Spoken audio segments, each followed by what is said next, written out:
So, because that's what I'm turning in.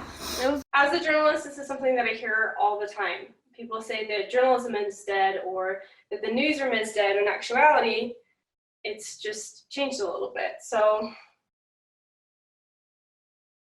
my life's so bad right now. Okay, whatever. You could have Nate sit in the corner and he could, whenever you look at him, you click the next one. That should be in the video. Whereas he has It's to be okay. in the video. It's okay. This is good. I need to This works. I know. It sucks. Just hold I will. Okay, as a journalist, I hear this phrase all the time, that journalism is dead or that the newsroom is dead, when it's really just changed. So before, when people just picked up newspapers to get their news, now it's transformed into people picking up their cell phones to get news, or their computers, or just anywhere. We have more access to news than just the newspaper. Something that was said by Edward Eggleston, a writer, an American writer in the late 1800s, is that journalism is organized gossip. We all know somebody that gossips, right? We a lot of times do it ourselves, which means that anyone can be a journalist. Anyone can organize those kind of words together. Anyone can pick up their phone and write something that they've heard down. A lot of the times, it's not in a very refined manner. Here we see a lot of tweets. These are all real tweets. There's lots of things about Donald Trump going around all the time, about dumb things that he says, unrefined things, right? So there's always a way to, even though everyone can be a journalist, there's a better way of being a journalist. So I wanted to talk about what I do as a journalist. Since I'm hired on by the Scroll, I've had lots of different trainings on what to do and what to write and how to express myself in a more knowledgeable fashion. Because yes, like I mentioned before, everyone can be a journalist, but a lot of times we might sound kind of dumb doing it. So here's what I do. Here's my process.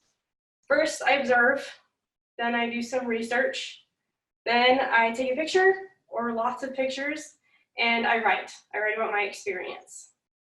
So observing. This can be super easy, and a lot of times it's super underrated. I basically take out my cell phone and take a bunch of notes on everything that I see when I'm going into events. So this last week I went to a Halloween concert and covered it for the Scroll. And I just wrote down all the funny things that I heard, my surroundings, some of the costumes people were dressed up in, and I saved that for my story later. Those were all observations that I had made. The next part is research. Sometimes I do a little bit of research before I observe, just to, when I'm going into a situation, I know what to expect. But a lot of the research I do comes afterward, after I attend an event, after I go cover something as a journalist. I research to make sure that my facts are correct and that I have the best source of information. With so much out there, it's sometimes hard to do, so you have to spend time actually reading through materials and deciding what's good and what's not, because there's a lot of fake news out there. There's a lot of things that make a journalist's reputation go downhill and can make your reputation as a journalist go downhill. So research, do your research, find the correct sources, make sure that when you're sharing your opinion, it's not just based on somebody else's, but you've formulated it based on facts and knowledge. The last thing, or the second to last thing, is taking a picture. This is so easy. Again, you just whip out your phone, take a couple of pictures of your scene, even if you're not going to use it in, let's say, an Instagram story or your Twitter post, you can have it as a reference for that observing step.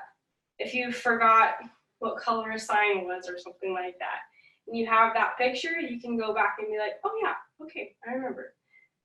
It's also, media is very driven by visuals, by images, by videos, by everything. So without a picture or a video, it's hard to capture your audience as a journalist. So taking a picture, super easy. The last step is writing. Once you have all your observations, all your research, all your pictures, you can collaborate that into a story. Edward Eggleston also talked about how he, in his writing, he wanted to create an image or a picture in his reader's mind. And we all have access to the tools to do that. We have our phones, we have that research, we have our eyes to observe. We have all of these tools around us to help us be better writers and journalists, because we're all organizers of gossip. We all have the tools to add good to the world and to be more knowledgeable about what we're posting, about what we're sharing, and about how we're being journalists.